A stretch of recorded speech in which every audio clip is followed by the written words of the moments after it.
सर्व साधुने वंदन करता,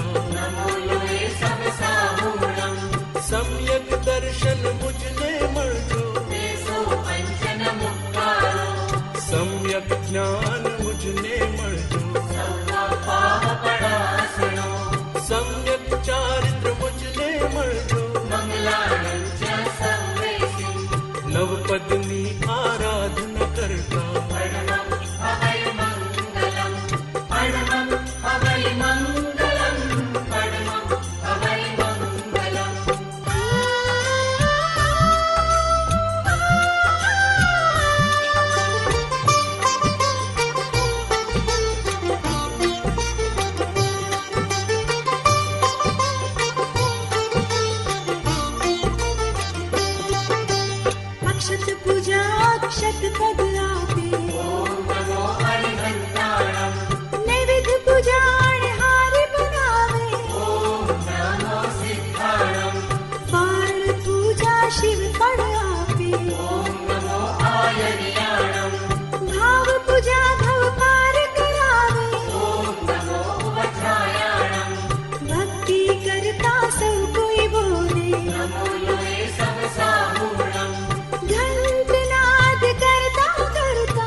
ચાલુ થયું.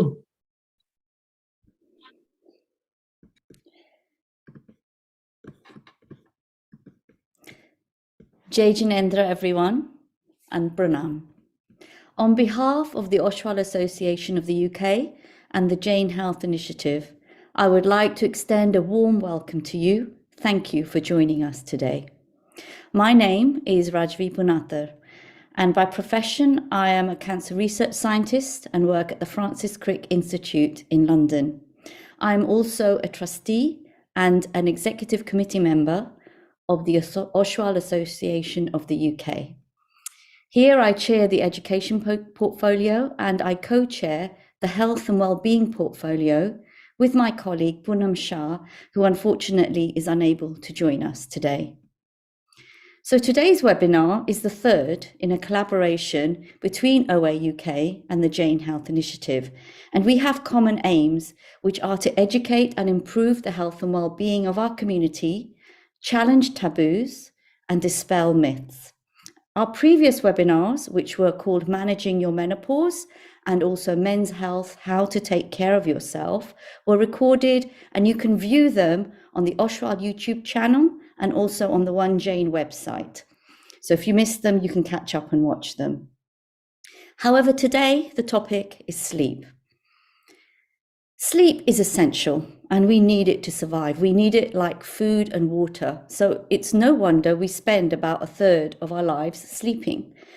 However, we also know that getting a good night's sleep is essential for our health and well-being. Most adults need between 7 and 9 hours of sleep a night. However, over a third of people do not achieve this and are sleep deprived. Why does this happen, and what effect does this have on our bodies? And what can we do about it? These are the questions our superb panel of experts will be addressing in their talks today. We will learn about the science of sleep, the importance of sleep hygiene, and the relationship between sleep and our health. We will also cover a range of sleeping breathing disorders, from insomnia and sleep apnea to rarer conditions. So over the next hour, we will hear 4 short talks followed by a 30-minute question and answer session. So whilst you're listening, if any questions come to mind for our panel, please write them in the Zoom chat, or if you're watching on YouTube, please pop them in the comment section. If you wish to submit a question anonymously, you can do so. We'll be posting a link for that in both YouTube and the comment section of the chat section of Zoom. Also, if you're enjoying what you're hearing, if you want to give a bit of feedback, as to what the presentations are like, please do also put them on the chat and the comment section. Now I'd like to introduce you to our first speaker. So hopefully we will have our first speaker coming up on the screen now, who is Dr. Swapna Mandal. Swapna qualified in medicine at Guy's, King's and St Thomas's Medical School, and then specialised in respiratory medicine, completing her postgraduate training in London. She received a PhD from King's College London for her research work in the investigation and management of ventilatory failure. Swapna is currently the lead consultant physician in sleep and ventilation at the Royal Free London NHS Foundation Trust, where she focuses on the management of sleep disordered breathing. Additionally, she has set up a joint respiratory and palliative advanced care clinic for patients with chronic respiratory conditions. She's also the clinical lead for the post-acute COVID service. Swapna also is carrying on with her academic interests. She supervises PhD students and is actively improving patient care through quality improvement projects. Swapna has won a British Medical Journal Award for an innovative outpatient pathway. She was also a regional finalist for the Peter Carr Award, and she is an honorary associate professor at UCL. Swapna, we are really honoured and really pleased that you could join us today. And I understand you're going to kick off the introduction and give us an overview of sleep and for this webinar. Over to you, Swapna. Thanks, Rajvi, and thank you to you and the team for inviting me and my colleagues to speak. So I'm Swapna Mandal. I'm a consultant at the Royal Free Hospital and a specialist in sleep and ventilation medicine. I work with Amar and Anita, who also have subspecialist interests in sleep and ventilation. And as you say, I'm going to give an overview of sleep. Hopefully everybody will be able to see that. So what we're going to go through is why do we sleep, how can we sleep better, and what sleep issues can arise.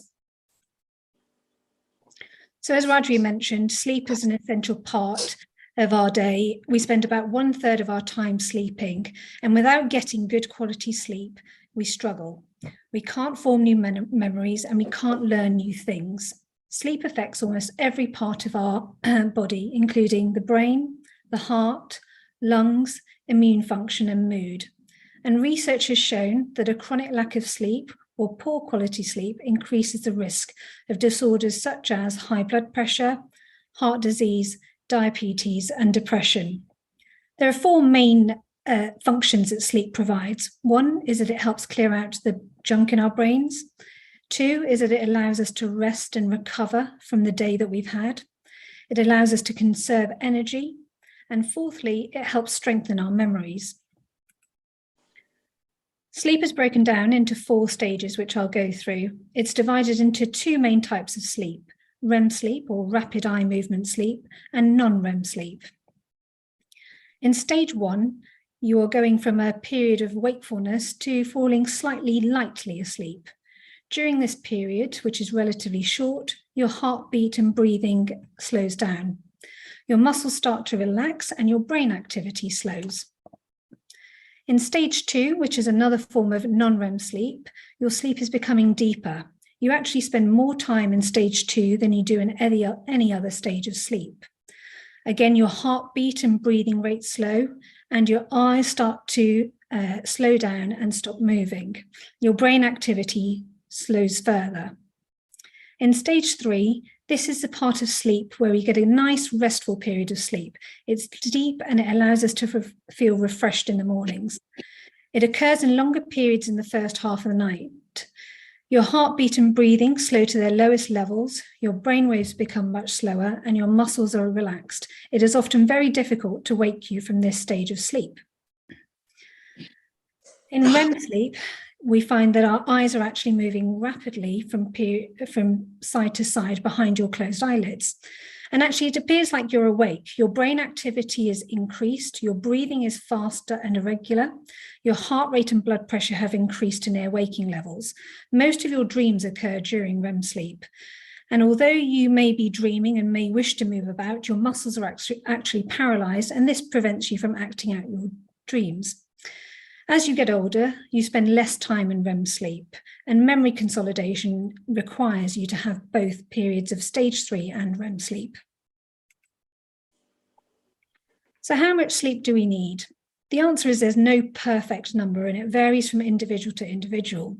It's well known that Margaret Thatcher allegedly only required 3 to 4 hours of sleep per night. As a baby, they may require a lot of sleep, up to 18 hours a day. Young children and teenagers require anywhere between 8 and 10 hours of sleep. As a working adult, you need between 6 and 8 hours of sleep, although this survey shows that the international average is 9 hours. And as an older adult, you may need even less sleep, somewhere between 4 and 6 hours.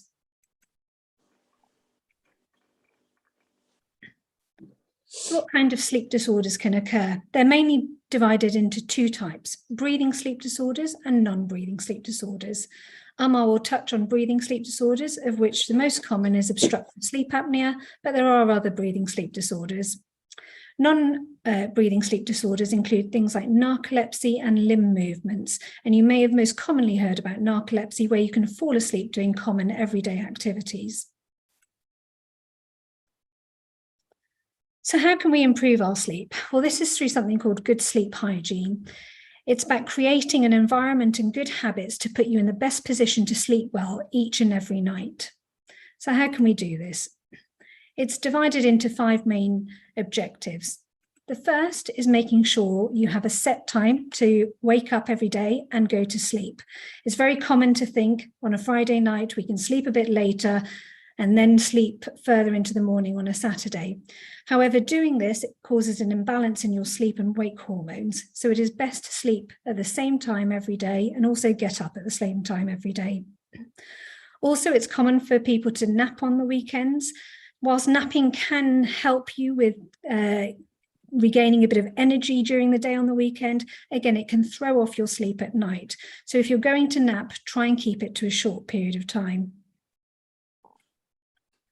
Make sure that you have a nightly routine. So the research suggests that about 2 hours before going to sleep, we should stop using things like laptops, phones, anything that has light exposure, because this can increase your mental activity and stimulation. Also, the light from the screens we know decreases melatonin, which is a hormone that helps you sleep. Try and create a consistent routine at nighttime. So for example, have a shower, brush your teeth and put your pajamas on. These habits will reinforce to your brain that you need to go to sleep. Make sure you allow about 30 minutes for winding down prior to sleep. And this can be a mix of things, and you have to find what works best for you. So for example, this may be some light stretching or yoga. You may try some meditation or mindfulness. If you find that you're tossing and turning in bed, get up, try and do your 20-30 minutes of meditation again, and then go back into bed. Make sure that you reduce your bad habits and cultivate good daily habits. So the bad habits that tend to affect sleep include smoking cigarettes. We know that nicotine can stimulate the brain and body and disrupt sleep. Additionally, drinking caffeine can stimulate the brain and make it difficult for you to sleep. Research suggests that even 1 cup of tea or coffee in the morning can affect your sleep quality at night. And it often leads to a vicious circle. When we have poor sleep, we tend to drink more caffeine to help us stay awake during the day. The advice suggests that we should stop drinking caffeine early in the afternoon. Reducing alcohol consumption is also important. Many individuals think that alcohol makes sleep better, and it may make it easier to fall asleep, but your sleep will be disrupted and of poor quality. Try not to eat late in the evenings. We know that eating late in the evenings means that when you try to go to bed, your body is still trying to digest food, which makes it difficult for you to sleep. And try and be physically active during the day. We know that there is lots of research evidence that shows that exercise can help you sleep at night. And finally, make sure you get enough light exposure during the day. That again helps balance out your wake and sleep hormones. Finally, make sure you've got a good environment to sleep in. Make sure your mattress and your pillow are comfortable. You don't want to be sleeping whilst you're in pain. Commonly, people think that setting your bedroom temperature to be quite warm may make it easier to fall asleep, but actually we should err on the side of being cooler, so somewhere between 18 and 20 degrees. Try and make sure that you have a dark environment, so heavy curtains to block out any light. And if you're sensitive to noise, wear earplugs to prevent this. In this picture, you'll see that actually there's a computer and a screen in the bedroom. You should try and avoid having these in the bedroom. Any screen should be placed in another room. If you have to have your phone in the bedroom, put it face down next to your bed. There are some really helpful resources that you can access online to help with treating insomnia and improving your sleep hygiene. The top 3 help with those. You can also self-refer locally to what's known as talking therapies, which can offer you treatments like cognitive behavioral therapy for insomnia or sleep hygiene. Thank you for listening.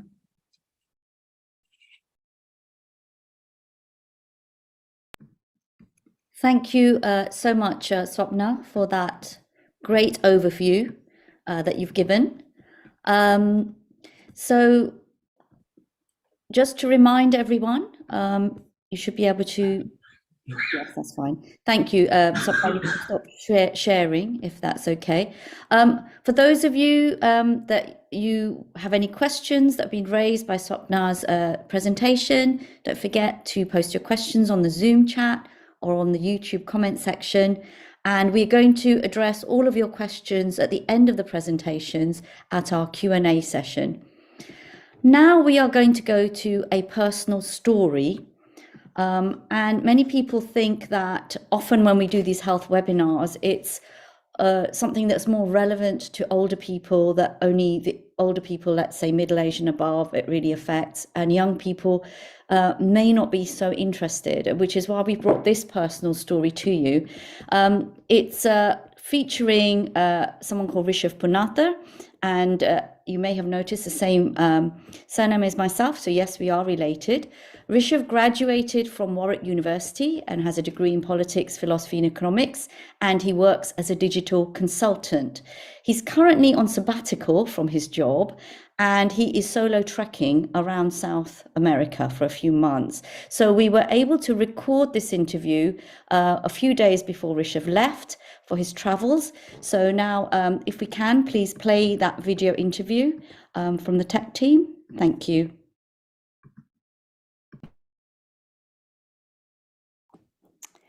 So I have with me today my son, whose name is Rishabh.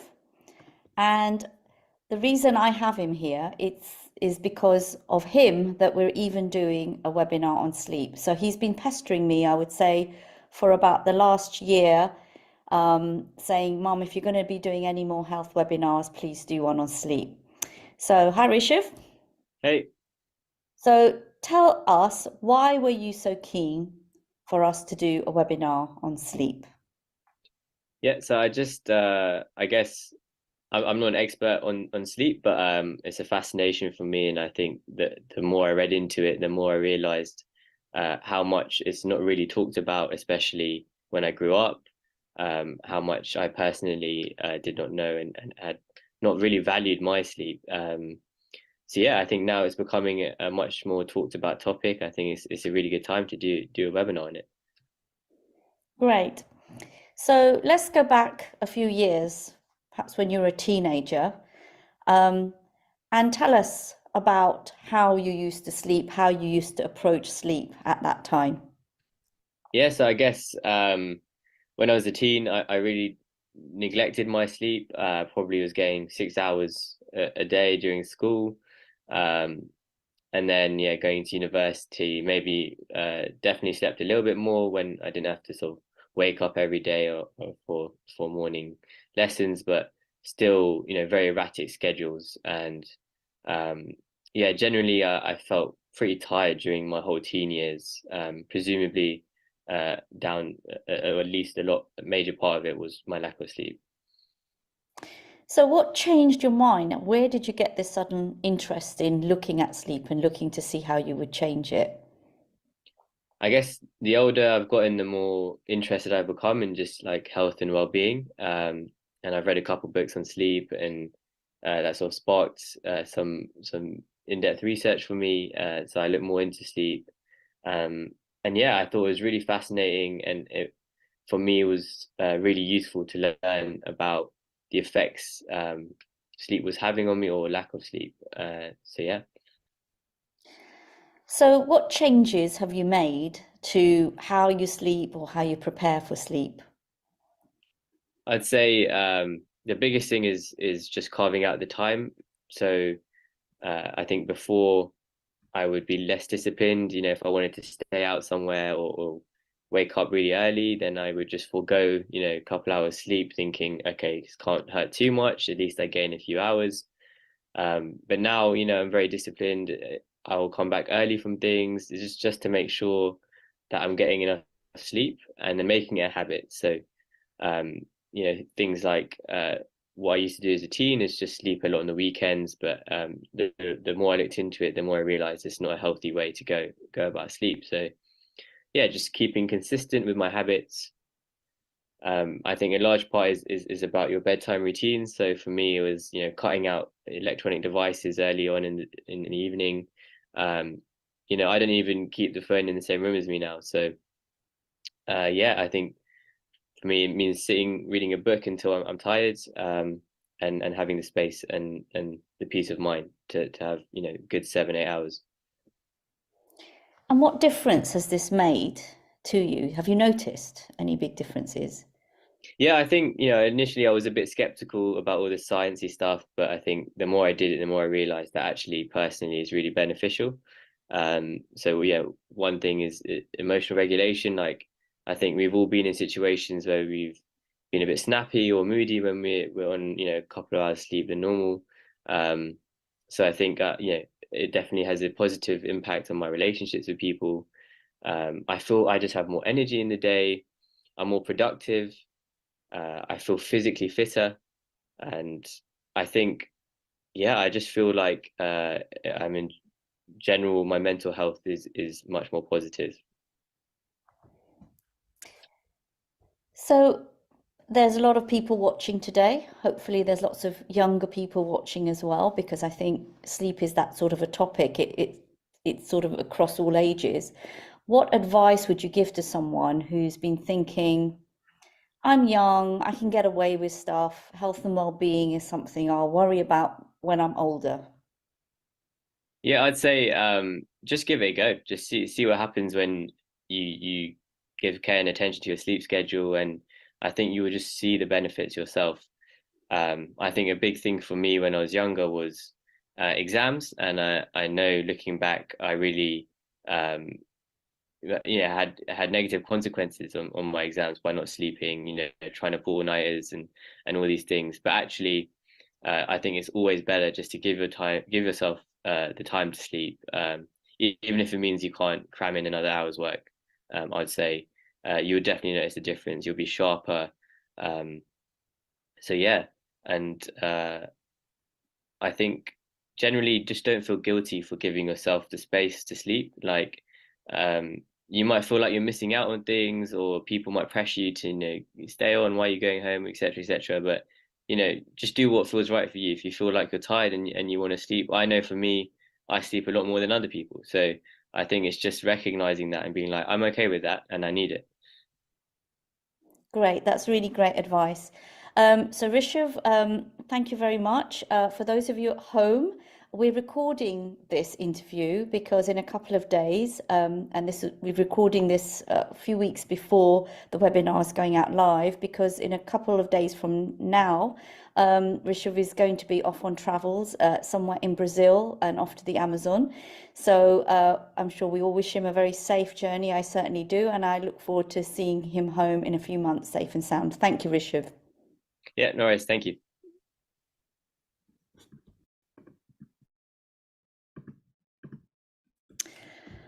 So there you are, someone who's young, who has already trying to educate themselves and trying to give their bodies and their well-being the best chance by getting into good habits early. So now I'd like to move on to our next speaker, who is Dr. Amar Shah. and hopefully you'll see him on screen very shortly. Now, Amar, just like our final speaker, Anita, actually work together with Dr. Swapna Mandal at UCL. Amar graduated from Imperial College in 2013 and started his respiratory registrar training in 2017. He's currently doing a PhD on the use of wearable technology in chronic lung disease, including sleep apnea. He is also a sleep and ventilation fellow and therefore does regular sleep clinics at the Royal Free with Dr. Mandal. They are currently looking at new ways of simplifying the diagnosis of sleep apnea. Amar, if we can get you on soon, I'll just see what the issue is. Okay. Sorry, I'm just trying to switch on my video. Okay. Tech team, if you could just give Amar permission to turn on his video, and we'll be there soon. Don't forget, everyone, we really love to get feedback from you, how you're finding these webinar series. Are you finding them useful? Are they informative for you? If you have any suggestions for future topics, we'd really be interested to know about that. Hopefully we'll get Amar on soon. Amar, are you able to turn on your video?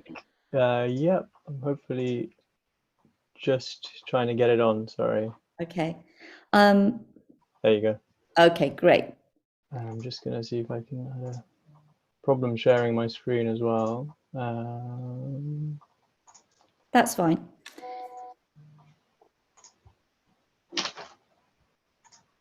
I'll just try again. Sorry, I'm just trying to share my screen, and it's not allowing me to for some reason. Yeah, tech team, can we allow? Is Amar a co-host? Can we make sure he's a co-host so that we can? Make... You want to try that again? I'm trying.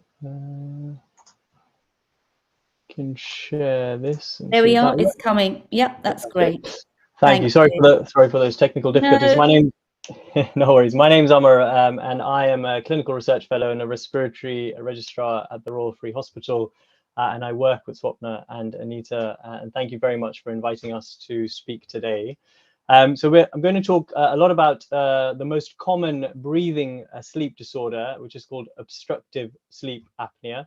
And we're going to try and do that by covering what is obstructive sleep apnea, how we actually diagnose it, why you should care about it and what it means for you, and how we actually treat it. And I'm going to try and do that by sharing with you a typical case that we see in our clinic on a daily basis, and then try and work through that and see where there are similarities. So this is a typical patient that we see in our clinics on a regular basis, so which I'm sure a few of you or some of you will be able to relate to. So this is a 60-year-old man who's overweight. He smokes 20 cigarettes a day. He has diabetes, he has heart disease, and he very much struggles to stay awake in the daytime. He snores heavily, which his bed partner is not happy about, and he wakes up gasping for breath, which everyone is worried about, and he's come to see us in clinic. And so this patient is a typical patient that we see in clinic, and he has obstructive sleep apnea. So I suppose the first question is, what is obstructive sleep apnea? So sleep apnea is when your breathing stops temporarily and starts again while you're sleeping. And this can happen several times every hour throughout the night. And so if we take a look at this simple diagram in a normal person, so this is the mouth, these are your lungs, and this is your airway. And essentially the red line just represents air going in and out of your lungs from your mouth. And so there's no obstruction for the air to go in and out. And so your airway is nice and open.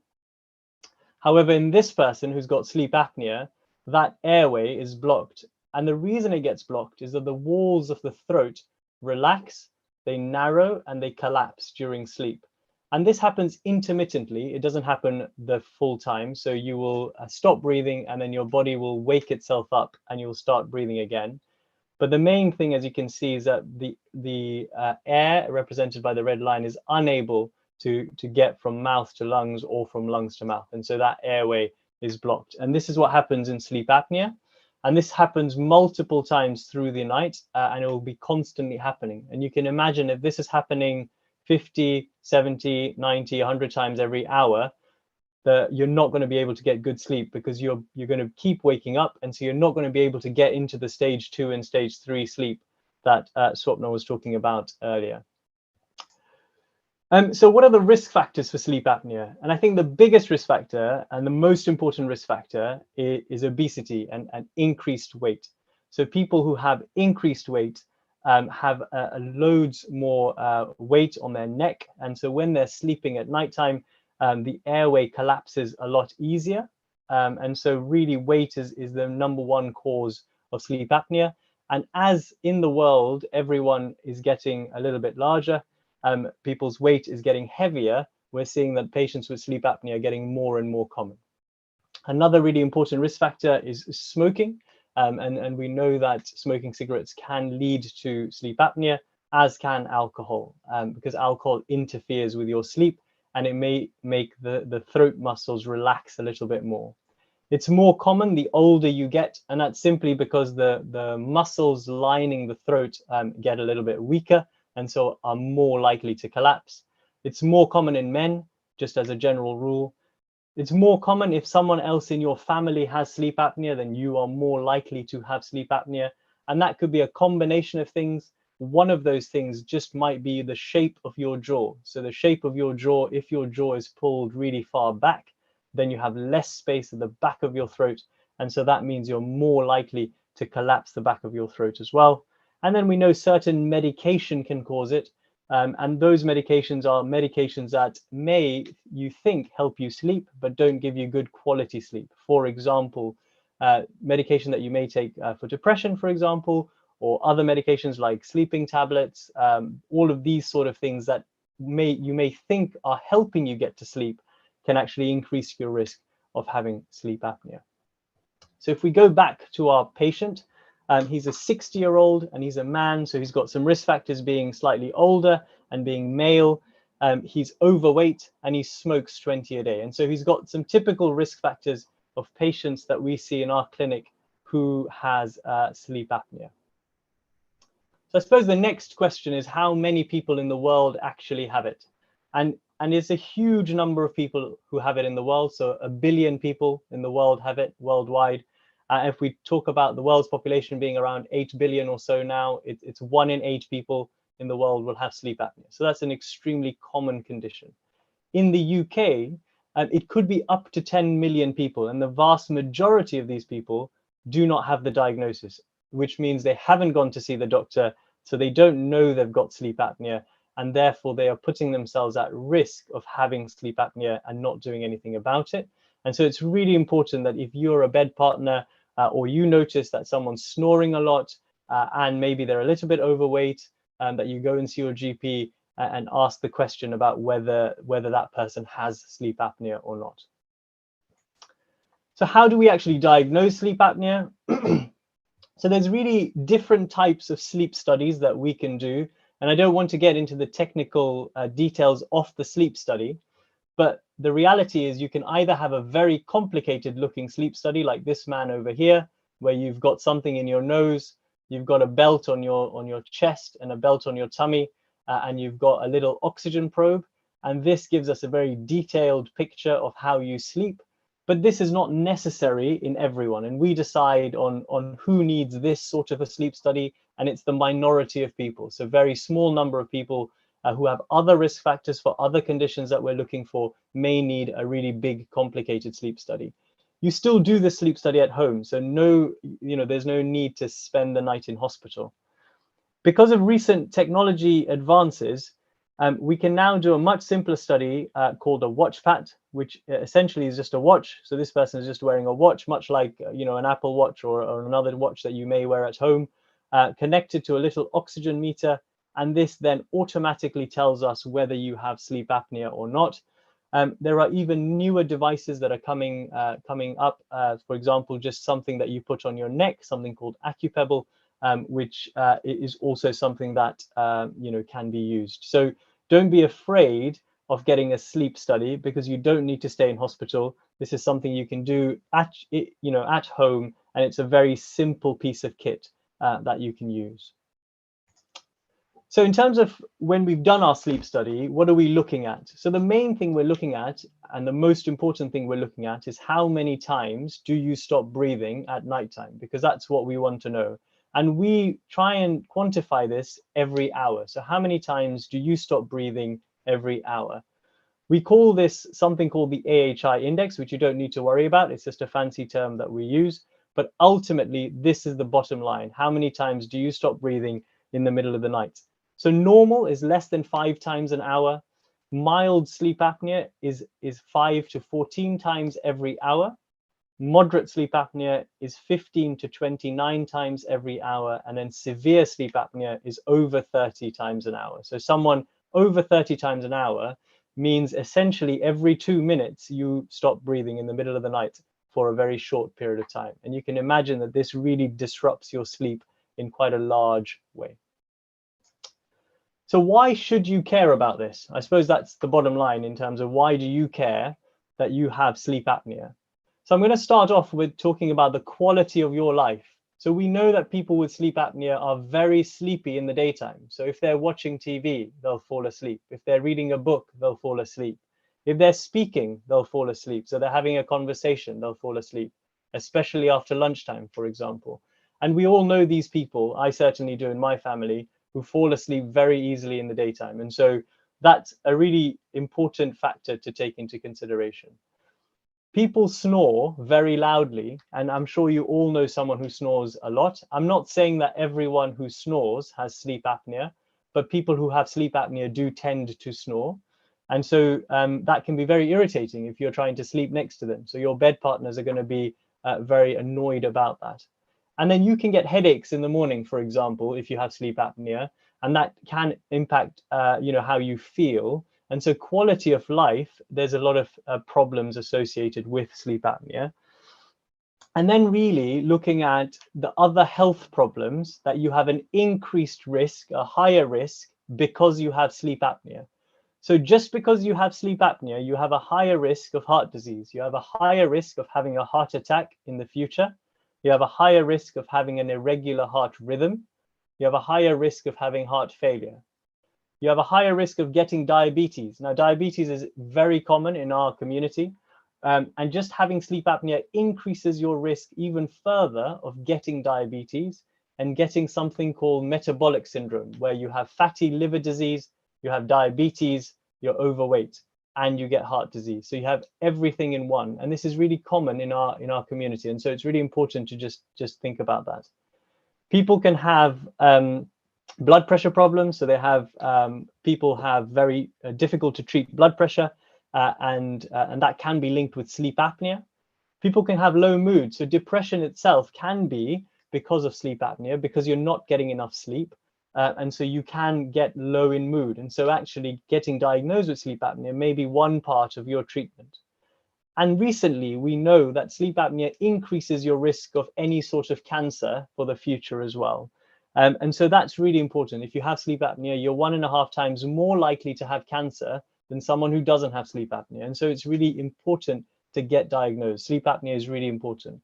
And then the last thing really crosses both quality of life and other medical problems are road traffic accidents. Now, everyone will say they are not sleepy when they are driving. However, we know that people with sleep apnea have decreased alertness, whether or not they are sleepy. And so it is really important, if you have sleep apnea and you are sleepy, that you do not drive, because not only are you putting yourself in danger, you're putting others, including your family and others, on the road in danger. But getting treatment for sleep apnea means that you can start driving again safely. So looking at our patient, he already has diabetes, he has heart disease already, he's very much struggling to stay awake in the daytime, and he's snoring a lot. And so this man has everything we were talking about, and so really needs some treatment for his sleep apnea. So what are the treatment options? So lifestyle measures are for everyone. And what do I mean by lifestyle measures? I mean losing weight, really important. Stopping smoking, really important. Just a 10% weight loss makes a massive difference to your life. For example, if you are 90 kilograms, if you lose 10 kilograms, that has a huge impact on your overall life. Now, there's two treatment options. There's a mouth guard, a mandibular advancement device. Again, a complicated name, but to all intents and purposes is a mouth guard. If anyone's played hockey, rugby, cricket, we don't tend to use as much, I suppose. But if you have a mouth guard that looks like this, that gently pulls your jaw forward and it increases the space at the back of your mouth. And then the majority of treatment really is this thing called CPAP, which is a mask like this, connected to some tubing, linked to a little box, and this little box pushes air in to the back of your throat continuously, and that means that the back of your throat remains open, and it remains open, and so you don't have sleep apnea. It is a treatment, not a cure, so it is like a blood pressure tablet. If you do not use it, you'll get sleep apnea again. Okay, there is no cure for sleep apnea, there are only treatments available. So who do we actually treat? So if we go back to how many times you stop breathing, if you have mild sleep apnea, there's no increased risk of other health problems. So the heart disease, diabetes that we were speaking about earlier is really in the moderate and severe sleep apneas. So in the mild sleep apnea, we only treat you if quality of life is a problem. So if you're sleepy in the daytime, if your bed partner says he's snoring too much, then we can say, okay, we can treat you. And that treatment is either the mouth guard or this machine. If you've got moderate or severe sleep apnea, you're at increased risk of all of those conditions we spoke about. And so CPAP, that machine, is a must. And that is the first line treatment. So the mouth guard is not good enough for moderate and severe sleep apnea. And so we give everyone this machine to use. Now, the machine's not something easy to manage, as if any of you are on machines, we'll let you know. But it's something that is really important to improve your overall life, both quality and other health problems. So the take-home messages really are sleep apnea is extremely common. It leads to a whole lot of health problems, both for you and your bed partner. And so really the treatment's really important. And weight loss, and I know that we stress this all the time in our clinics, but weight loss is really important because not only does it improve your sleep apnea, but it'll improve all sorts of other things as well. So thank you very much for listening.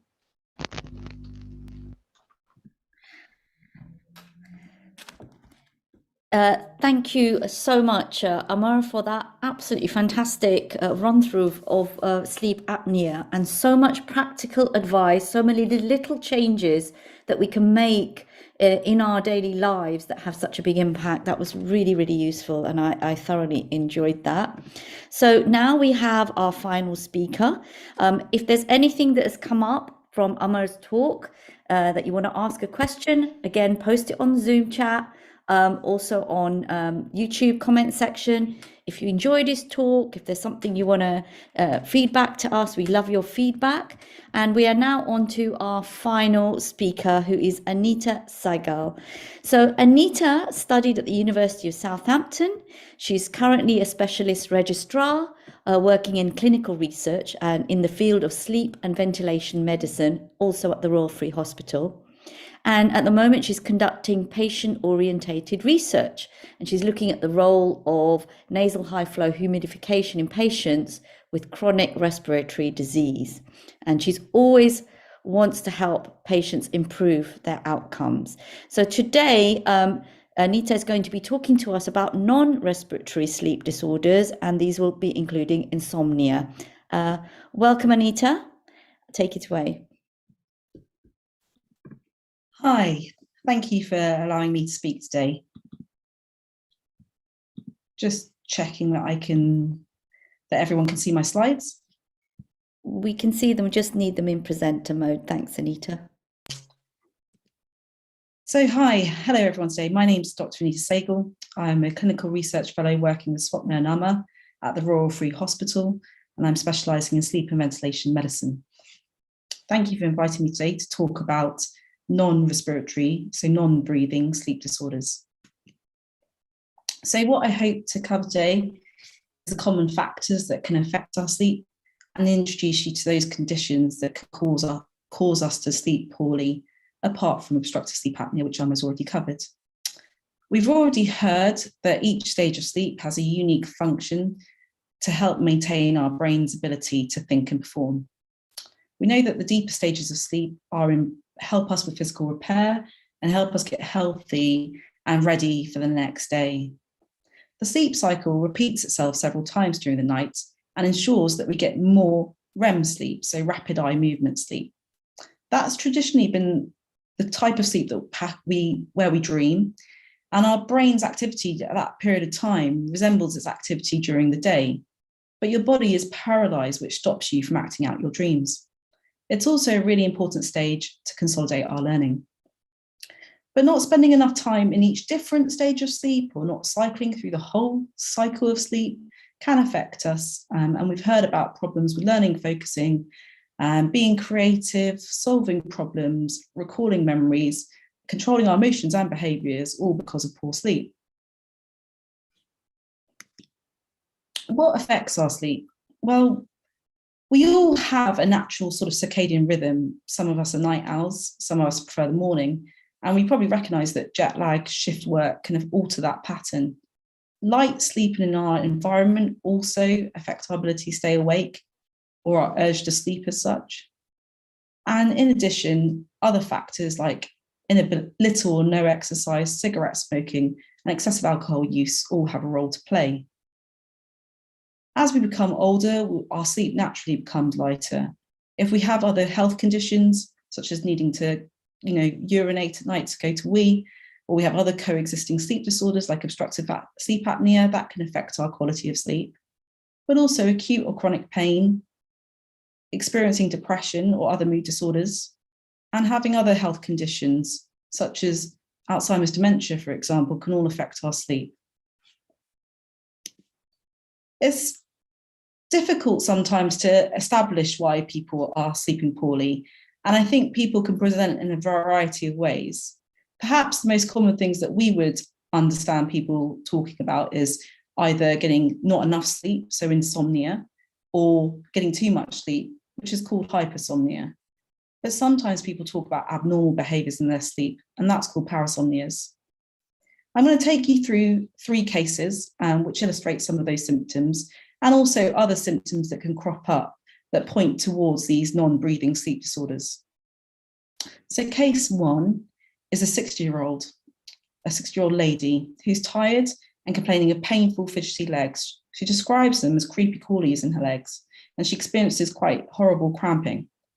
It actually gets better when she moves her legs. And she also mentions snoring. This is a case of a condition called restless leg syndrome. It's actually quite an easy history to take from our point of view as doctors, because people commonly describe that it's worse in the evening just before they sleep. And we can ask them if they try to relax at night, do they notice any abnormal movements? And they'll commonly say yes. The condition is associated with genetics, pregnancy, nutrient deficiencies such as iron deficiency, and other medical conditions like kidney disease. The exact causes are often unknown and can be difficult to treat and improve the symptoms as well. Reduced iron levels are actually associated with this condition because they can cause a reduction in the key neurotransmitters that control your wake and arousal.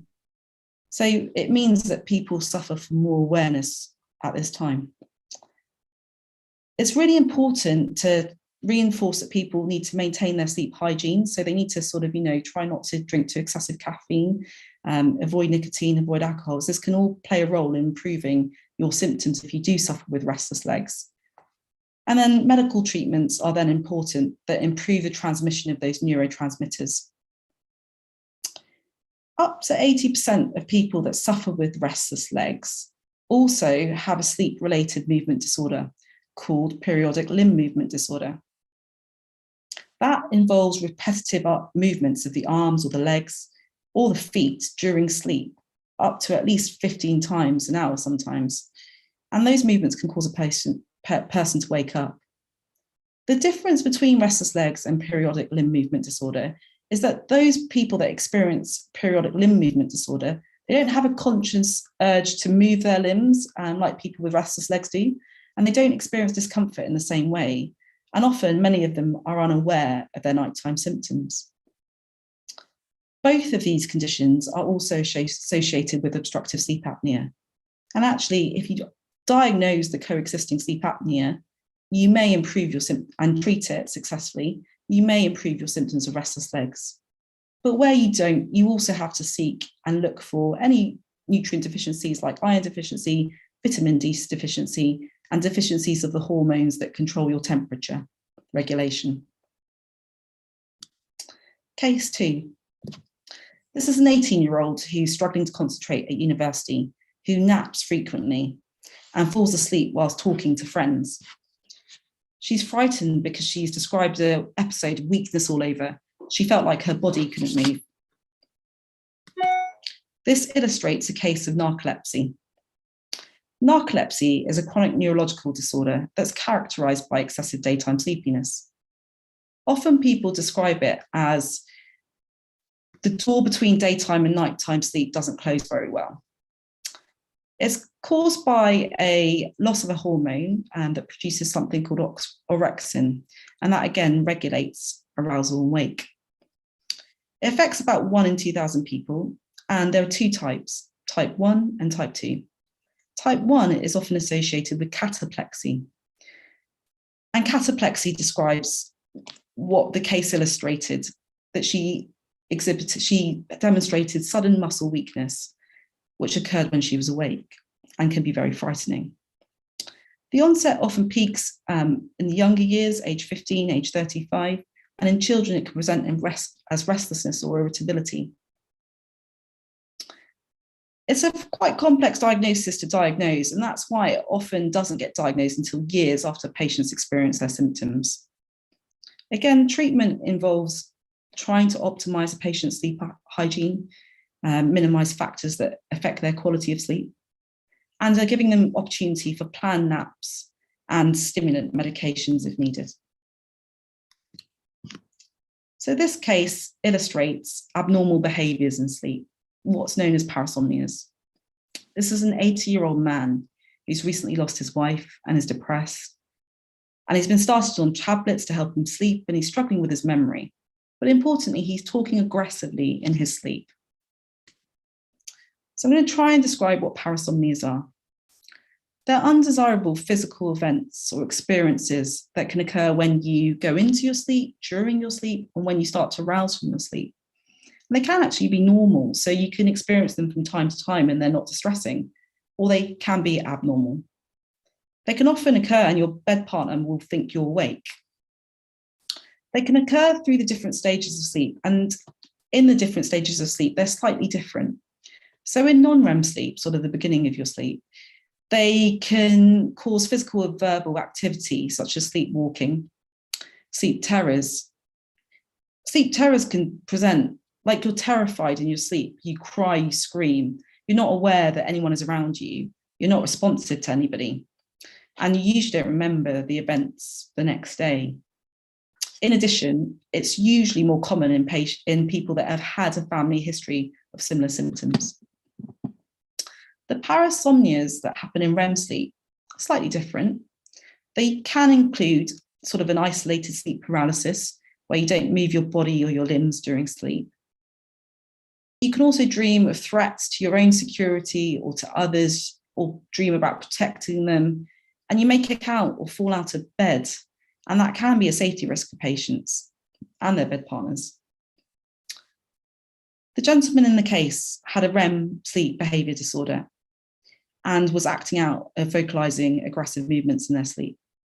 And that kind of behaviour or kind of disorder is more common in older people and also people suffering from neurodegenerative disease. And this gentleman was suffering from Alzheimer's disease. The treatment, again, includes optimising sleep hygiene. So you can see how important it is to ensure that we have good quality and sufficient sleep. But also you have to think about safety measures here in some cases. Locking doors, cushions on floors, moving medications to cabinets. It's always important to screen for other comorbid sleep disorders like obstructive sleep apnea again, restless legs, for example. And patients may well need medical treatment for the underlying condition or medical treatment to help them sleep. Insomnia is something we can probably all relate to. You probably experienced a patch of insomnia in your lifetime. It can describe the difficulty getting to sleep, staying asleep and sleeping for as long as possible. Elderly people are more sensitive to it because they have higher levels of chronic illness, or they're more likely to take lots of medications that can initiate or exacerbate insomnia. Teenagers are more likely to have it as well. They often have more of a night owl sleep schedule, and they can't sleep as long as they would like in the mornings because of, early school times or university times. And they're more susceptible to stress, for example, from school, work, and social circumstances, and they're more likely to have poor sleep hygiene, perhaps from using electronic devices in the bedroom too much, for example. So it's important to remember that some factors, and indeed even the same factors, can both initiate and exacerbate insomnia. And for example, it can coexist with mental health, but it can also worsen mental health. It's more common in women and the elderly, as we've described, and it can be short-term or chronic. Cognitive behavioural therapy is the mainstay of treatment for insomnia, and there are a lot of electronic resources that are helpful for patients that are suffering with insomnia. But this is a 6-week multi-pronged approach to helping you to think and change your behaviours when it comes to your sleep. And so Swapna touched on sort of managing the elements of sleep hygiene. And one particular improvement they do mention in cognitive behavioural therapy is sleep restriction. So it's a stable time to go to bed, and you restrict your time in bed to just sleeping. And ultimately you sleep better because you're sleeping longer in your bed and more efficiently. So my key take-home messages are: establish healthy sleep, good sleep hygiene, address those factors that can affect your sleep quality, because poor sleep can affect your ability to function, work, and be safe. If you're having persistent poor sleep, despite optimizing your sleep environment, then seeing a doctor might be very valuable to helping understand what's causing your poor sleep. Thank you very much for letting me talk today.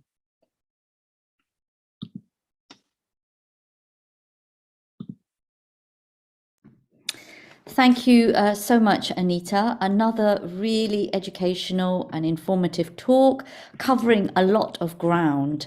So I'd like to say thank you to all our speakers. We have lots and lots of questions that have come in from you, so we will be putting them all to our speakers at the Q&A session.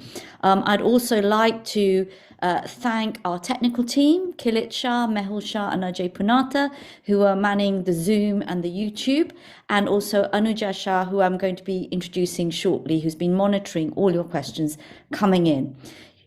You can watch this webinar on the Oshwal YouTube channel. So if anyone you know has missed it, or if you want to watch it again, because there's so much information here, it may be hard to take it all in one go, please do so after we've completed our webinar. It's also available on the One Jain website, and there will also be a sources document attached with it on both these places. This document has a list of links to websites, apps, and general information covering all the topics that our speakers have covered today. Also, you'll find information about our previous 2 webinars, Managing Your Menopause and Men's Health, also, if you missed those. So before we go to Q&A, we're just going to spend a couple of minutes, and I'd like to introduce you to Mr. Ashwin Mehta. Ashwin has been the main driving force behind the creation of the Jain Health Initiative, with whom we are doing these collaborative webinars. He is also a trustee of the Srimad Rajchandra Mission Dharampur UK, and last year he was a recipient of the One Jain Excellence in Community Service Award. Ashwin, welcome. Thank you very much, Rajvi, and Jai Janendra to everyone. I have to say I found it really fascinating that something we take for granted like sleep, if we don't look after that, it has so many other effects and impacts across our other areas of health and mental health, as well as physical health. So it'll be really interesting to hear the Q&A afterwards. As I had the introduction, my name is Ashwin Mehta, and on behalf of the Jain Health Initiative, I would like to say a really big thank you to the Oshwal Association of the UK for collaborating on this series of health and well-being seminars. Starting in November with the important topic of managing your menopause, followed by the successful men's health seminar in January, and now culminating with tonight's essential advice on how to improve our sleep. Our thanks extend to all the wonderful medical professionals who volunteered their precious time and expertise so that we can all benefit to improve our health and well-being, as well as the audio-video civics working behind the scenes. I'd also like to say in particular, we're indebted to Dr. Rajvi Punita, who has not only been a key organizing bridge between the Jain Health Initiative and the Oshwal Association of UK, but also has hosted some of these events. The purpose of the Jain Health Initiative is to help improve the health and well-being of the Jain and wider community. So through the collaboration with Oshwal Association of UK, we've managed to reach out to a much wider audience than we could have individually, and in turn, hopefully manage to spread awareness of these important topics. We certainly hope to keep the relationship active, and I would also encourage all those present today to contact either Oshwal Association or leaders of your own particular organization or via One Jain to let us know which other health topics you want to know more about. So it's really important to give us this feedback so we know what topics concern you the most to organize future events. Also, if you wish to offer your medical expertise to the Jain Health Initiative team, we'd love to hear from you. So thank you again to everyone involved in the successful series of wellbeing seminars. And as we go to the Q&A session for today's program, do keep sending in your questions for our panel of health professionals. So thank you very much, Rajvi and Jay Janendra. Thank you so much, Ashwin, for that little introduction to JHI and the history of how we've started our collaboration. So now it's time for the Q&A session, and I'd like to introduce you to the person that's been monitoring all your questions, who's going to be help moderating this session, and that is Dr. Anuja Shah. Anuja, please do come on screen. Many of you will be familiar with Anuja. She's a GP, she's a GP partner, a GP trainer with over 25 years of experience, and she's been on many webinars. She spoke at the menopause webinar in November, and she also spoke on many webinars during the COVID years, the lockdowns for GHI. And can I also ask all of our speakers to come on camera and unmute themselves? For those of you at home, please continue to post your questions. We will try our best, time permitting, to answer all of them. So Anuja, over to you for the first question. Thank you, Rajvi. Jai Janendra to everyone. I'll go straight with the first question to our first speaker, who is very aptly named Swapna, meaning dream. So Swapna, the first question I have is, after getting COVID-19 in September 2022, I lost my ability to sleep. Is this a common symptom after COVID-19? And how long will it last for? Thanks, Anuja. So we know that Parasomnia or sleep difficulties following COVID is very common. It happens in about 1/3 of patients who have had COVID. It's difficult to say how long it will last for. Some people regain it after a few months. For some people, it takes up to 2 years. Again, following the sleep hygiene advice that we talked about in the first talk is really essential, and using some of the links in there. So things like Sleep4Me and Sleepio, again, will help guide patients and individuals who are struggling to sleep following COVID with bringing back their good quality sleep. Thank you. And the next question, I'm going to pose it to Anita, but for all of you, feel free to pitch in if there's anything that you want to add. This actually came through by email prior to our talk, and it's from a gentleman who said, I suffer from insomnia and sleep deprivation. It's led to all sorts of secondary symptoms like prostatitis, anxiety, fear of sleep, stomach cramps, body jolting, and night sweats. Sometimes I don't sleep at all, yet the next morning I'm able to function and get through the day. How is this possible, and what can I do, and what medication is best for this? So I think that's difficult to answer because there's a lot of symptoms there to break down. Right. So I think it's really important when patients or anyone experiences poor sleep that they go see a professional to talk about their sleep, because it's quite important to understand what the different patterns are that they're describing and how these could relate to different sleep disorders. And like I've said, different sleep disorders can coexist with one another, and you can get an array of symptoms that cover different spectrums of different illnesses. And I think it's important to have that conversation because it helps the individual understand sometimes what factors are affecting their poor sleep and whether it's sleep hygiene playing a particular role in the first instance. As they described, they've had poor sleep for quite a long time, and they've got quite a lot of symptoms that they're describing. And sometimes people aren't aware that they've got unhealthy sleep habits in the first instance. I think that's the first thing to tackle. And then the second thing is anything else going on. And, depending on their symptoms and how excessively sleepy they are in the daytime, we can do screening questionnaires to sort of assess that. And then we can refer on for, onward tests if needed. I don't know if I answered both those questions, but you can repeat those and I'll do my best to answer anything I haven't. No, I think that's fine. I think what the point you made was to actually seek help. Should they go through their GP? Can they be referred to the sleep units like you yourselves have at UCL? How does this work?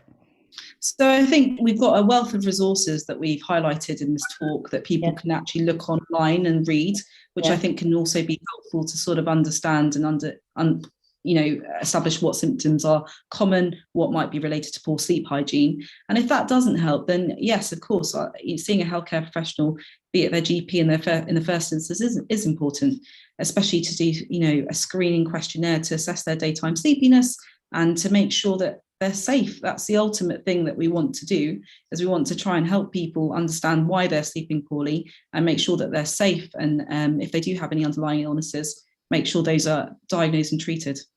Okay, thank you, Anita. The next question for you, Amar. Is snoring related to obesity, and can grinding teeth make it worse? And I'll combine it with another question. Is there a correlation between obstructive sleep apnea and Down syndrome, where the airways are narrow?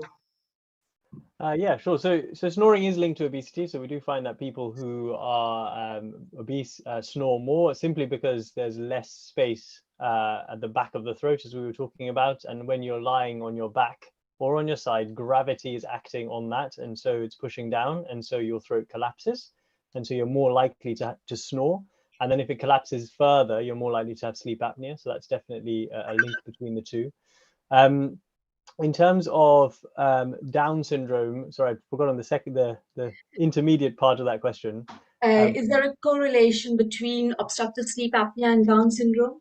Yeah, so there definitely is a correlation between obstructive sleep apnea and Down syndrome. So we know that patients with Down syndrome have a higher risk of having sleep apnea, again, because of the nature of the muscles in the neck are just floppier. And so again, with gravity, that just means they close a little bit more. And so we do see patients with Down syndrome who have an increased risk of sleep apnea. Thank you. Okay, I'm not sure who's this question. It was a general one. Perhaps Swapna, you can take this. I suffer from insomnia and I'm trying a natural path. So i.e. Ayurveda medication, ashwagandha, boiling a root vegetable given to me. I sometimes used to take melatonin gummies and recently have been exploring Reiki. Do any of these work? Are they worth pursuing? Are there other natural remedies that we could try? So treating insomnia is really difficult. Unfortunately, there isn't much evidence and research on some of those things that you've mentioned, such as herbal root medicine or Reiki, for example. So really, if you're struggling or if you have struggled with insomnia and still have persistent symptoms, actually the best form of treatment is cognitive behavioral therapy for insomnia. Anybody can self-refer to talking therapies or cognitive behavioral therapy locally for that, and they will give you personalized sessions and try and help you improve your sleep quality and improve your insomnia. Thank you, Swapna. Next question for Anita. How can my teenager improve his sleep when studying for his GCSE? He has to study late and has to wake up early. Yeah, so it's a very difficult pattern to break, is the honest answer. And I think teenagers are really susceptible to a lot of stress in their lives from, work, school, etc. And I think really taking some of the resources from this talk is really important, because establishing good sleep hygiene, so having a period of time where there are no electronic devices before you sleep, is important, and trying to minimize any activity in the bedroom and making the bedroom just for sleep is another really important tip. It's difficult to control stress in our life, and finding tools that can help us do that through unwinding and whatever successfully helps us is really important to sort of minimize the initiation of insomnia and minimize the exacerbation of it as well. Thank you. I've got a general question. Perhaps Amar, you can answer, and perhaps some of the others can pitch in. Are sleeping pills harmful? So I suppose as a blanket statement, I would say yes, globally, in the sense we don't like prescribing sleeping pills. I think it's very difficult for us or for people who don't have sleeping problems to understand that. And I fully empathize with people who take sleeping tablets. But ultimately, you set up a vicious cycle, because what happens is you take your sleeping tablet to help you go to sleep, but it gives you very poor quality sleep. And so what you find is that actually you're not rested the next day. And so you're even more tired at night, but you can't fall asleep for whatever reason. So you take a sleeping tablet again, and that sort of cycle continues. And so I think going back to sleep hygiene is really important. And Sleepio, the app that's what was mentioned several times, is sort of approved by the UK guidelines. So the NICE guidelines, which people may have heard of, have incorporated Sleepio and another app, because there is such good evidence for it. And so actually, I think going down the path of sleep hygiene is a better route than asking for sleeping tablets. Thank you, Amar. Question for Swapna, but I suppose anyone can answer this. How can I improve my REM sleep, my REM sleep? So much like how much sleep do you need, your REM sleep is very individualized. You will cycle through REM sleep a few times during the night, 2 to 3 times, and you will have longer periods towards the end of the night. So the first step is ensuring that you have long enough to sleep so that you can have a few cycles of REM sleep. And again, it's going back to that thing about good sleep hygiene and ensuring that you've done everything you can to optimize your sleep environment and your sleep behaviors. But some people need more REM sleep and others won't. So don't worry too much. I think everybody's wearing Fitbits and watches nowadays that tell us what type of sleep we're getting. They're not accurate for measuring REM sleep or non-REM sleep. Don't be too reliant on them. Just follow good sleep hygiene. Yes, I've got a question here about electronic devices. I know you've mentioned them in your talk. Do electronic devices affect you if they are switched off? Or is it when they're turned on, or when you mentioned turning the screen over? So yeah, so it's the light from the devices that impact your sleep quality. We know that the blue light predominantly, but any light will suppress the secretion of melatonin, and melatonin is the hormone that helps you sleep. So if they're turned off, it won't affect your sleep. okay. Thanks. Question for Amar. So have you got any tips and good solutions for people with Alzheimer's disease who are living at home with their family? It's hard not to be exhausted in looking after them. So basically, it's they're waking up to 12 times at night. I think it's just a very difficult situation overall. I suppose if you're caring for someone who's unwell, you're obviously your sleep is going to be disturbed. And I suppose it's about finding time to whether you can find someone else who helps or shares that burden, for example, so you can have a night where you sleep a little bit more compared to the other person. I think there is no easy and honest answer, to be honest. It's difficult to. It's just a difficult situation, and I don't know if the others want to chip in, but I don't think there is an easy sort of fix, if that makes sense.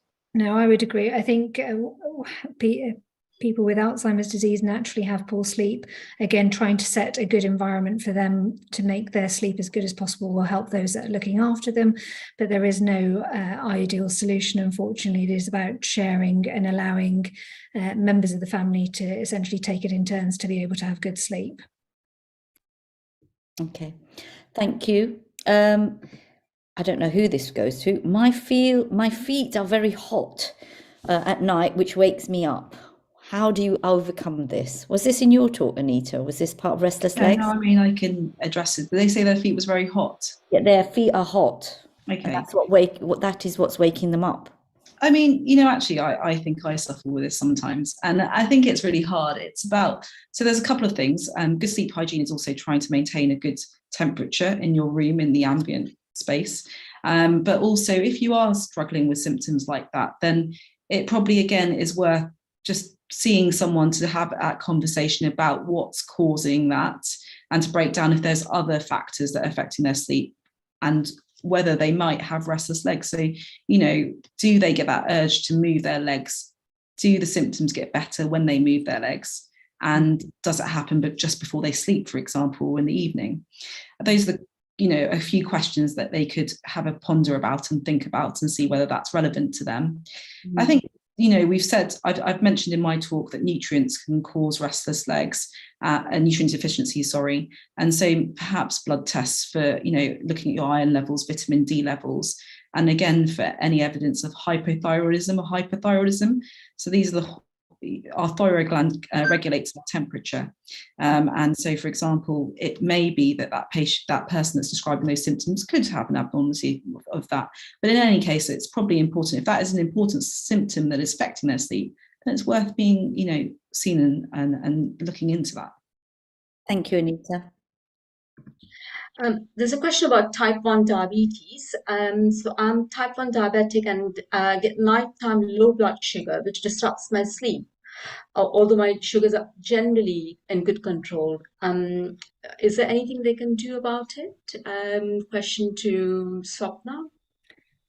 So that sounds like an issue with their diabetes medication, perhaps, or what they do in terms of their diet, and it's important to speak to their GP about that. Sometimes some people with diabetes have a snack that will ensure steady glucose levels or blood sugar levels over the night can help. So I think it's worth chatting with their GP about their diabetes control overall and mentioning that. Okay, I have a question here about CPAP machines. Is there a possibility you become overly reliant on CPAP machines? No, so CPAP machines essentially are a treatment, and so if you don't use the machine, your sleep apnea recurs. So it's much like taking a blood pressure tablet. You have to take it lifelong every day because that's what you require. Right. So you're not over reliant on it. You're just using what you require. You don't need to use your CPAP machine in the daytime because the whole point is when you go to sleep, it's partly gravity and partly your mind is switched off, and that's why these muscles relax. And so that's what CPAP is countering and treating. And so there's no such thing as an over-reliance. The more you need to use it for the entire duration of your sleep to have the maximum benefit of CPAP. Thank you, Amar. The next question is that someone has to go to the bathroom 2 or 3 times at night, which disturbs their sleep. And is there anything that can be done? And I'll combine it with a question, what can be done if someone hasn't been able to sleep for several days in a row? Question to Anita. So the first part of that question about passing urine at night quite a lot of times, that's a really important symptom that can be associated with lots of things, but it can be associated with obstructive sleep apnea. So again, I think one symptom in isolation is difficult to always wean out what the underlying cause is, but that's why we as healthcare professionals ask about a number of different symptoms. And if they were mentioning that they also snore, that they don't feel refreshed when they wake, they may have headaches in the morning on waking, and they may get excessively tired in the daytime, then that would point towards obstructive sleep apnea. The second part of that question was, Sorry, can you remind me? They haven't been able to sleep for several days in a row. What can they do? Well, that goes back to sort of establishing good sleep hygiene in the first instance. So looking online at these resources that we mentioned, like Sleepio, that Anna has mentioned that's NICE approved, I think that's really important to try and establish good sleeping habits. You know, what factors are affecting their sleep? What's causing poor sleep? Is there anything that they're doing in particular that's contributing to that? Trying to address those factors and change and improve their sleep environment, you know, minimizing electronic devices, you know, using the bedroom just for sleep, avoiding caffeine, nicotine, alcohol, all those things are all relevant. And then, you know, beyond that, if that doesn't make any difference or improvement, you know, seeing someone if they really can't sleep, you know, to try and understand what the reason could be.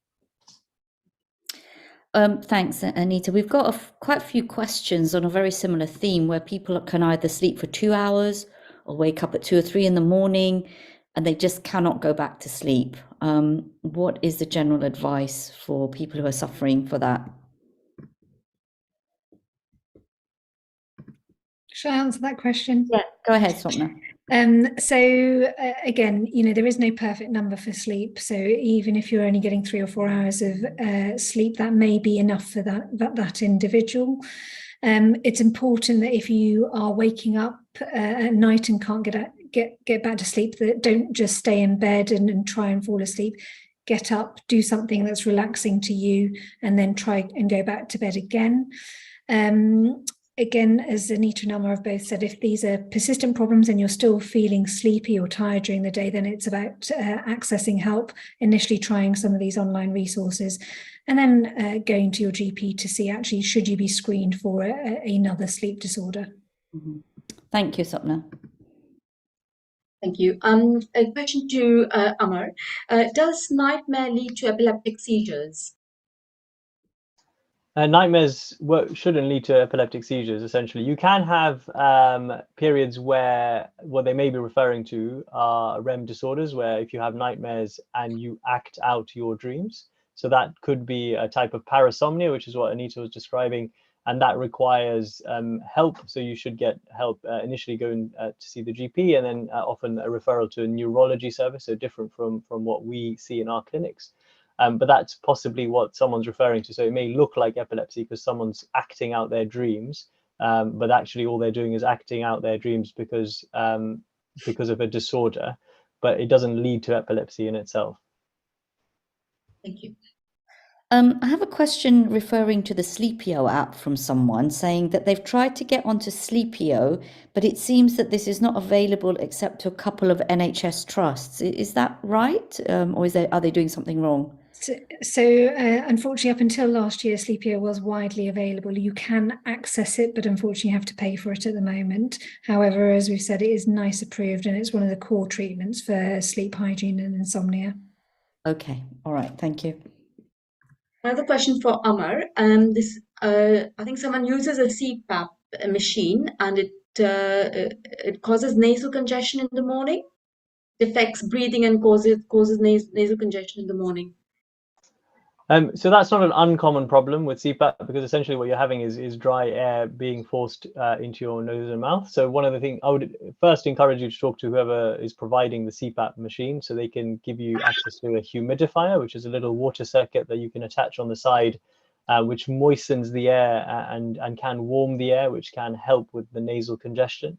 If the nasal congestion is still persisting, then actually you can try very simple stuff at home. So nasal rinse, like a salty water nasal rinse, both morning and nighttime, is also very helpful, with or without a sort of a steroid spray. And so that probably requires a bit of a chat with one of your healthcare practitioners. But speaking to your CPAP provider in the first instance, whoever that may be, would be the right way to go first to see if they can get you a humidifier. Thank you. And just to add to that, people can get nasal symptoms for a variety of reasons as well. So people get allergic rhinitis, so nasal symptoms in relation to allergy or other causes. So it is important to try and get to the bottom of it as well. It may not just be related to the CPAP machine, for example. Thank you. Sorry, I've just lost my question I had ready.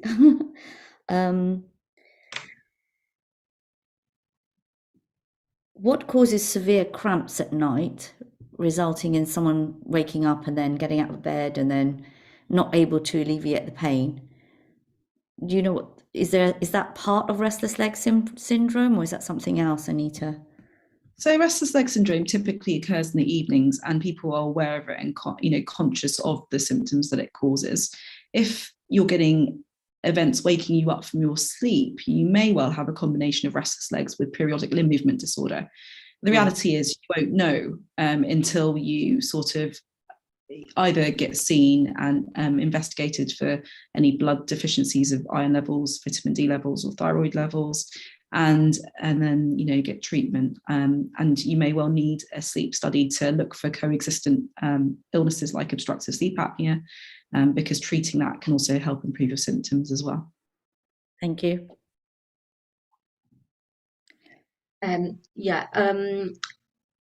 A question someone has asked is, they collapsed about 4 years ago, and since then they're having difficulty in sleeping. Can you explain that a bit? Sorry, they collapsed 4 years ago and they're having difficulty. I think that's very difficult to attribute that cause to poor sleep. I think that warrants them being seen if they've had a collapse. It's a long time ago, but understanding the cause of collapse can be, multifactorial. So it's really individualized to that person, and a good history and establishing the cause for that would be with the patient and their, the doctor that they see. And I mean, one collapse several years ago would probably not lead to poor sleep. As we've already touched on in this webinar, there's lots of causes for poor sleep. Okay, I found that question that I was looking for earlier. Someone's asked, any advice on delayed sleep syndrome, please? And perhaps you might want to explain it. I can't remember if you've actually covered that. We haven't. So delayed sleep syndrome is known as a circadian rhythm disorder. So an imbalance or disruption in your sleep-wake cycle. People who have this often have a shifted sleep cycle. So most of us will go to bed somewhere between 10 and midnight in the evening and wake up somewhere between 6 and 8 a.m. usually. I'm being very general here. And patients with a delayed phase sleep cycle may not go to bed until 4 a.m. will have a normal amount of sleep, but because they're going to bed at 4 a.m. may not wake up until midday. That may be consistent, or they may just keep shifting their cycle during a period. So it may be 4 a.m. that they go to sleep for a week or so rather, and then it becomes 5 a.m., 6 a.m., so on and so forth. If that is the case and somebody has that condition, that is best managed in a specialist sleep clinic, where they can help reset the cycle, and that can be done through the common things like sleep hygiene, but also using medication like melatonin and special light therapy to support that. Thank you, Swapna. It's a question about a child. A 2-year-old wakes up regularly at 4 a.m. How can they change the habit? Question to I don't know, Anita. Well, so I mean, we don't deal with pediatric sleep, but it's very hard as a mum. I can say that establishing good sleep patterns for your children is very difficult, but trying to maintain that steady sort of sleep-wake cycle, regular sleep patterns, not making them excessively tired during the day, and trying to get that sweet opportunity to get to them bed at just the right time before they become too overtired, it has been one of the factors that's helped me. It's again very individualized to that person, and I think it's difficult to sort of talk about all the different factors that affect infant sleep. And I think if you're struggling, then speaking to others in a similar position and getting help is the right thing to do. Got a question about TV. We mentioned screens. Is the blue light issue also for TV? Is watching TV considered disruptive for getting a good sleep? Yes, unfortunately, we all look to watching TV as a means of relaxing, but the light from the TV screen will affect your sleep. Right. Okay. Thanks. And does meditation help with insomnia? Anita? So mindfulness and meditation are recognized as good behavioral strategies to help improve your sleep. So yes, they can contribute and help with better improve your sleep. Okay, I think we've covered almost all the questions. I think we'll do the last two now, if that's okay with you, Anuja. Yeah, that's Okay, so I'm just checking what we haven't covered. I'm just going through the list. We've talked about someone's complaining about cold feet. If we've talked about hot feet, what is the reason for very cold feet? And could that be a reason for people not going to sleep? I would imagine for your partner, but I'm not sure about for the person. Is there anything about cold feet and lack of sleep? So I think that really just, all the other symptoms are important in parallel to that. So, do they have an urge to move? It's all the same things in terms of restless leg syndrome. So they have an urge to move their feet. Do they? Does that improve on moving? And I guess some people might have other issues that can affect their temperature control. So that's one issue, or their vascular supply to their foot as well. So, I think one symptom in isolation is very difficult to get to the bottom of, but it's important to take a proper history from that person to understand what other factors are prevalent. Along the same kind of theme, I have a question here. My wife tells me I radiate a lot of heat when I sleep throughout the entire night.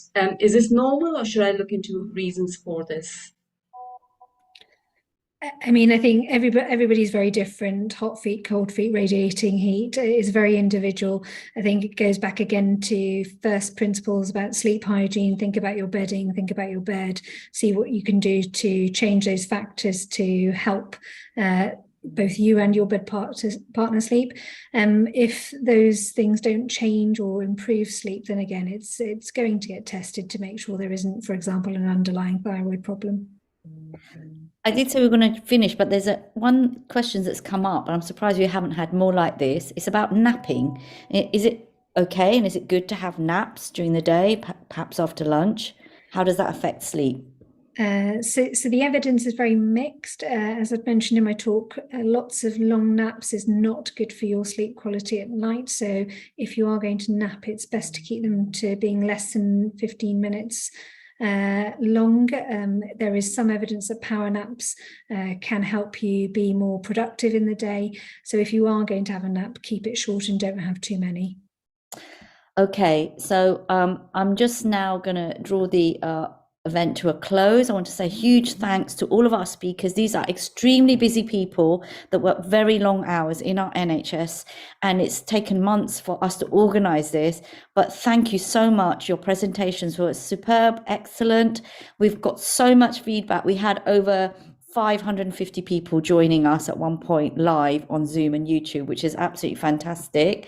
I'd also like to thank our technical team, Anuja as well, for joining us at very short notice. Thank you so much, Anuja. We really hope you've enjoyed the webinar and found it useful. Anyone that missed it can watch it on our YouTube channel. You can also have a look at all the resources and all the apps that have been mentioned on the sources document. Please keep your feedback coming if you've enjoyed it. At the moment, we're going to take a break from webinars.